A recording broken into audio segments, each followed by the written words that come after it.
अगर आप भी होना चाहते हैं स्टडी में सक्सेस या कामयाब, तो सब्सक्राइब कीजिए स्टडी ट्रिपलेट। स्टडी ट्रिपलेट आपका अपना चैनल। इस पर आपको नेशनल इंटरनेशनल जीके से लेकर के करंट अफेयर, रीजनिंग और बहुत सी geo, history, general science, economics, motivational speech और स्टोरीज, बहुत सारी आपको जो है सक्सेस होने के लिए प्लेटफॉर्म मिलेंगे। तो इसीलिए अगर आप होना चाहते हैं सक्सेस अपनी लाइफ में स्टडी के साथ, तो स्टडी ट्रिपलेट को कीजिए सब्सक्राइब।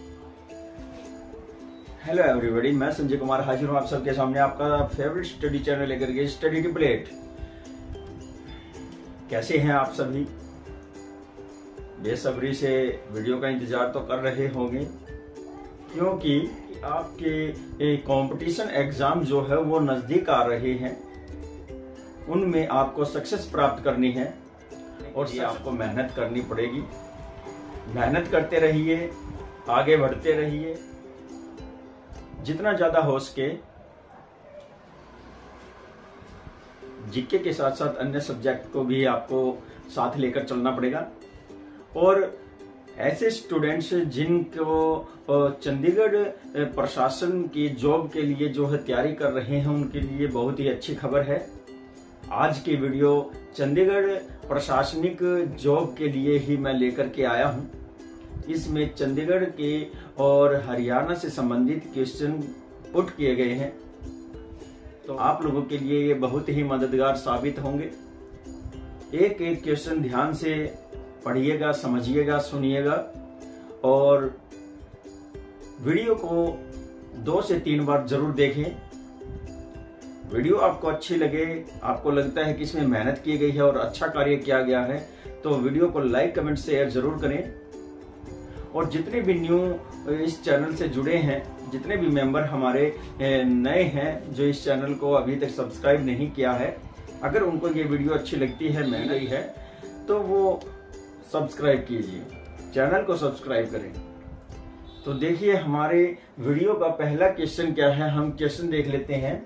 क्वेश्चन कह रहा है, वर्तमान में लोकसभा में चंडीगढ़ का नेतृत्व कौन कर रहा है? तो वर्तमान में लोकसभा में चंडीगढ़ का नेतृत्व कौन कर रहा है? ये बहुत ही लाजवाब क्वेश्चन है। क्या किरण खेर है? ये आपको पता लगाना है कि कौन है जो चंडीगढ़ से जो है नेतृत्व कर रहा है। लोकसभा में एक ही सीट है चंडीगढ़ की, और उसमें कौन है जनप्रतिनिधि, ये आपको पता लगाना है। मेहनत जरूर कीजिएगा, आप ये जरूर पता लगाएं। क्वेश्चन नंबर 2 है, लोकसभा में चंडीगढ़ के लिए कितनी सीट है? तो लोकसभा में चंडीगढ़ के लिए एक ही सीट है। और क्वेश्चन नंबर 3 क्या कह रहा है, कैक्टस गार्डन कहाँ है? कैक्टस गार्डन पूछा है और ये कहाँ है? चंडीगढ़ में है। बहुत ही बढ़िया क्वेश्चन है। एशिया का सबसे बड़ा कैक्टस गार्डन है ये, और चंडीगढ़ में है। क्वेश्चन नंबर 4 है, एशिया का सबसे बड़ा rose garden Zakir Hussain rose garden है। एशिया का सबसे बड़ा रोज गार्डन कौन सा है? जाकिर हुसैन रोज गार्डन है, और ये कहाँ है? चंडीगढ़ में है। ये ध्यान रखिएगा। क्वेश्चन नंबर 5 है, चंडीगढ़ में ललित कला अकादमी है। तो चंडीगढ़ में जो है हमारे देश की ललित कला अकादमी है। ललित कला एक ऐसा क्षेत्र है जहां पर रचनाएं की जाती हैं, गीत, संगीत, इनका जो है बहुत ही ज्यादा प्रचार किया जाता है, विकास किया जाता है और आगे बढ़ाया जाता है। तो ललित कला अकादमी जो है ये चंडीगढ़ में है। क्वेश्चन नंबर 6 है, किन नदियों के बीच के भाग को ब्रह्मवर्त कहा जाता था? तो ब्रह्मवर्त कहा जाता था, और वो कौन सी नदियां हैं? वो है सरस्वती और द्वसद्वती। सरस्वती और द्वसद्वती जो दोनों नदियां हैं, इन दोनों नदियों के बीच के भाग को ब्रह्मवर्त कहा जाता था। क्वेश्चन नंबर 7 है, हरियाणा की आकृति कैसी है? हरियाणा की आकृति पूछ रहा है, कैसी है? तो हरियाणा की आकृति जो है विषम बाहु चतुर्भुज है। विषम बाहु चतुर्भुज, यानी कि उसकी कोई भी भुजा समान नहीं है, विषम बाहु है और चतुर्भुज है। क्वेश्चन नंबर 8 है, हरियाणा की 80% वर्षा जुलाई सितंबर में होती है। वर्षा पूछा था, हरियाणा की 80% वर्षा कब होती है, तो जुलाई से लेकर के सितंबर के बीच में 80% जो है वर्षा हो जाती है हरियाणा की। क्वेश्चन नंबर 9 है, हरियाणा का उद्भव मेसोजोइक काल में हुआ था।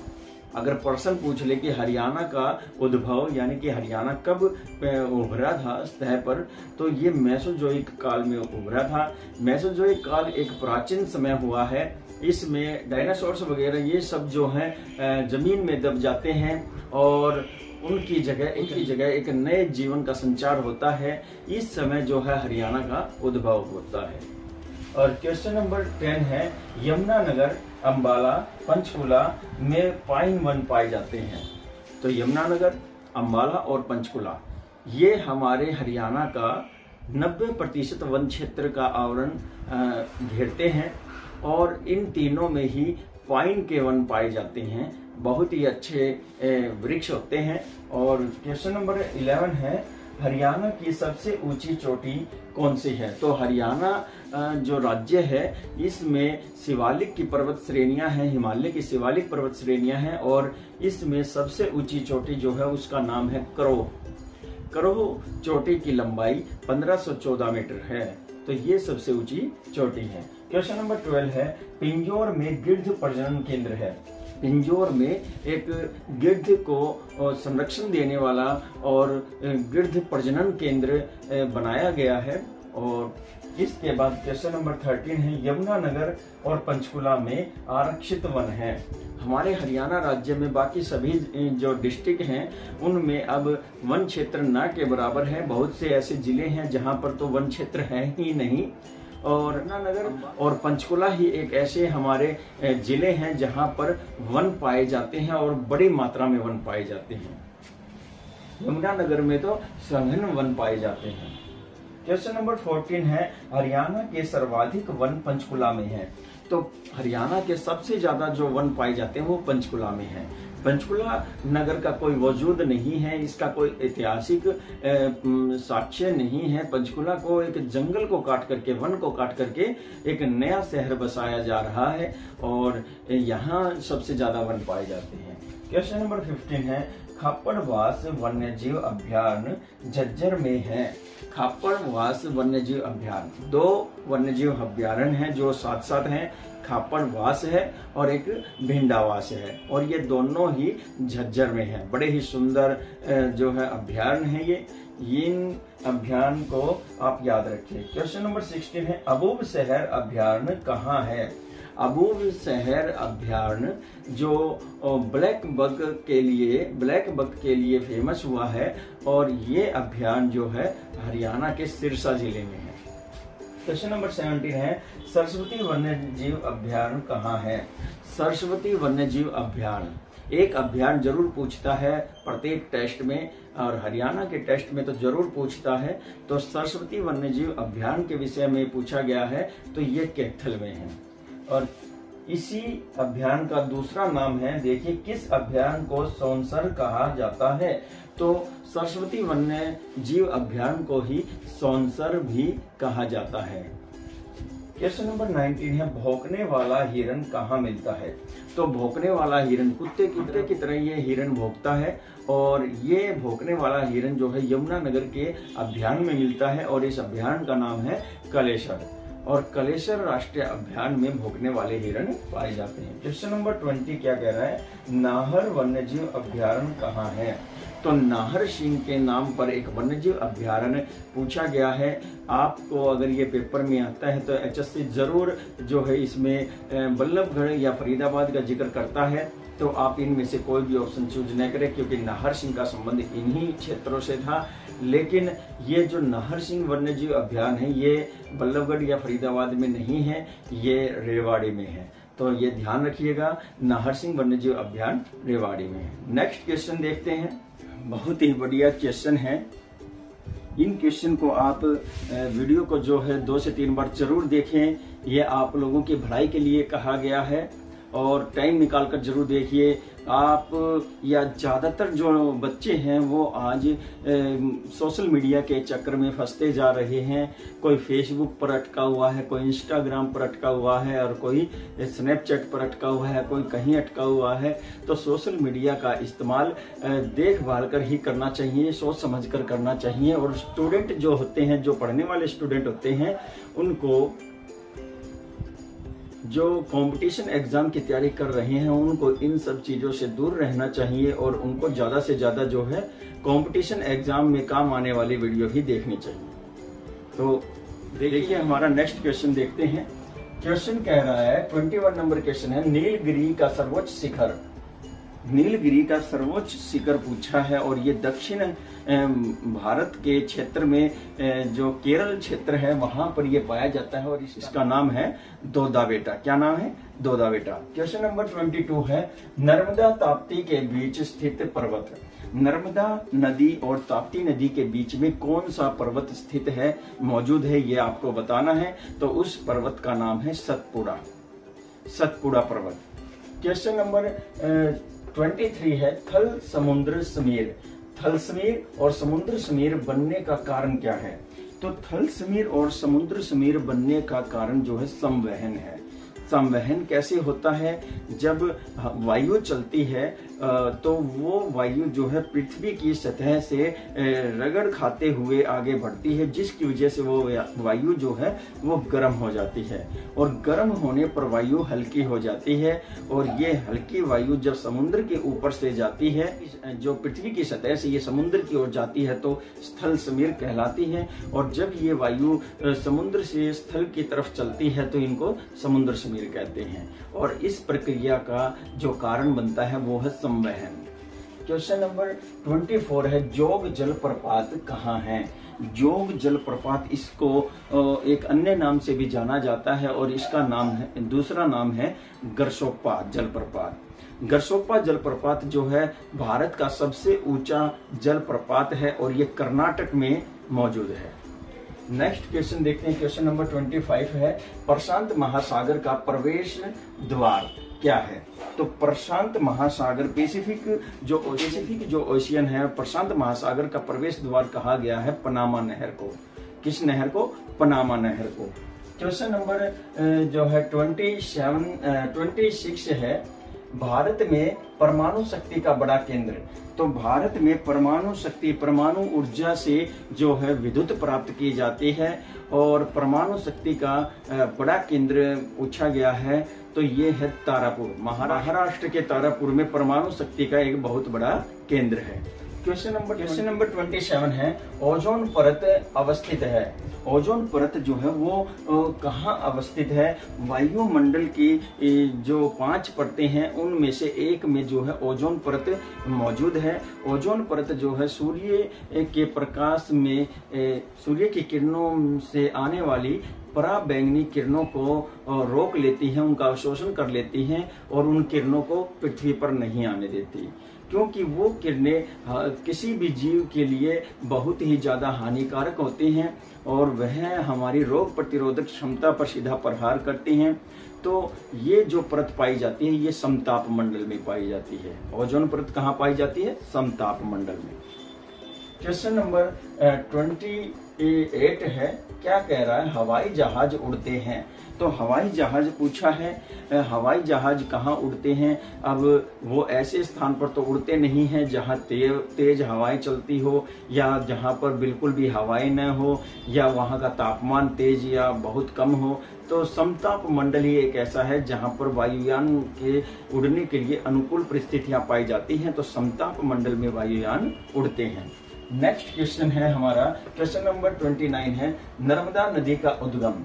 तो नर्मदा नदी का उद्गम कहाँ से है? अमरकंटक से है। नर्मदा नदी अमरकंटक की पहाड़ियों से निकलती है और अमरकंटक नाम का एक जिला है और ये मध्य प्रदेश में है।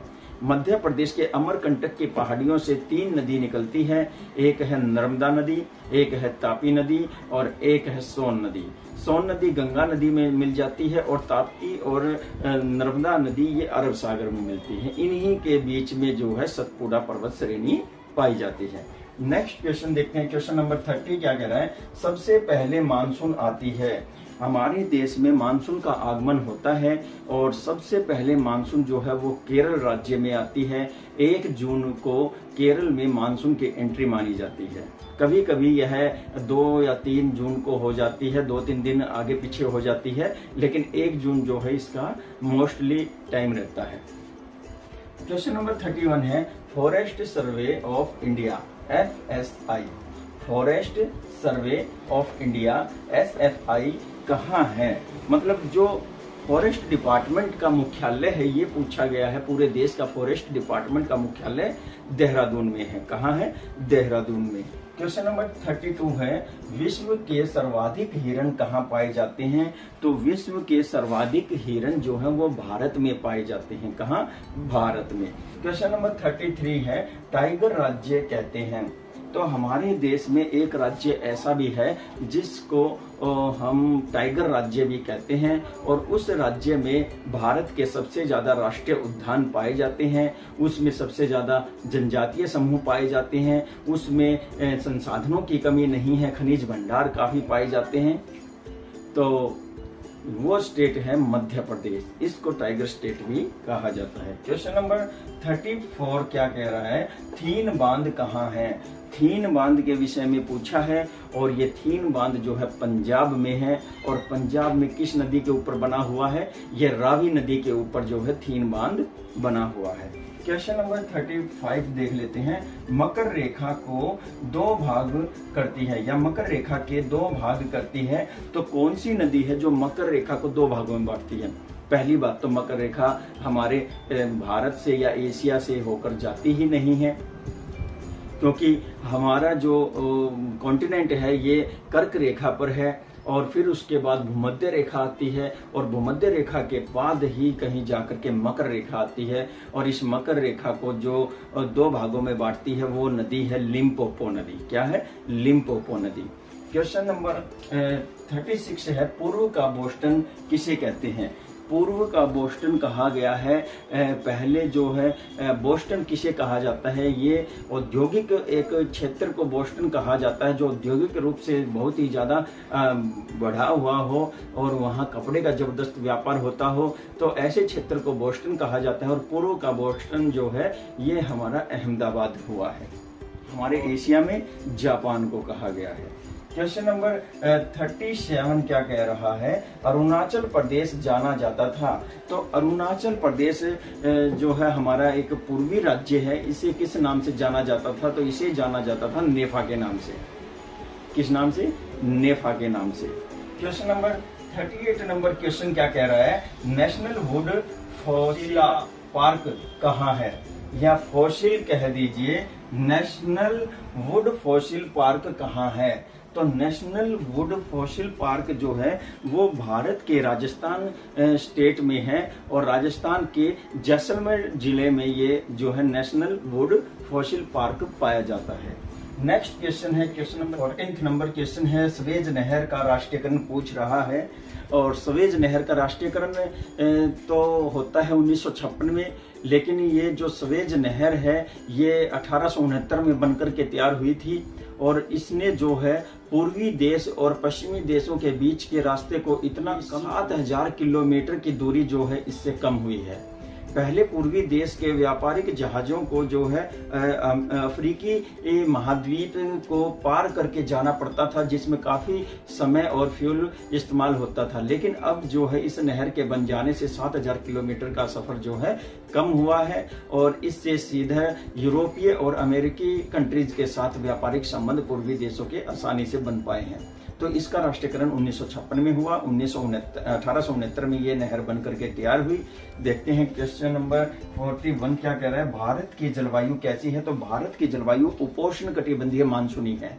भारत की जलवायु कैसी है? उपोष्ण कटिबंधीय मानसूनी है। तो मानसूनी क्यों है? क्योंकि मानसून पर ही आधारित होते हैं हमारी सारी कृषि पद्धति क्रियाएं और मानसून के आने के बाद से ये अन्य ऋतुएं जो है हमारे यहाँ महत्व रखती हैं। तो मानसून का जुआ कहा जाता है हमारे भारत की कृषि को भी।